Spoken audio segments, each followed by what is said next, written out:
In this video, I will show you how to build a powerful knowledge base in Claude using your existing documents from Box.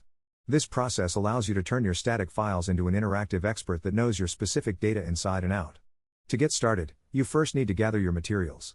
Log into your Box account and select the reference files you want Claude to analyze. Download these documents directly to your computer so they are ready for uploading. Once your files are saved, head over to the Claude website and look for the Projects section on the sidebar.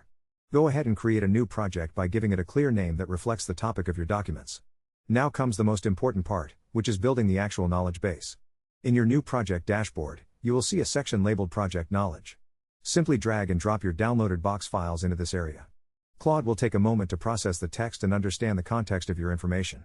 With the upload complete, you can now start a chat within that specific project. Because these files are attached to the project knowledge, Claude will prioritize your uploaded Box documents to provide accurate and relevant answers. You can ask for summaries, internal comparisons, or specific data points knowing the AI is grounded in your original sources. This setup is incredibly useful for managing large amounts of documentation without having to manually search through every folder.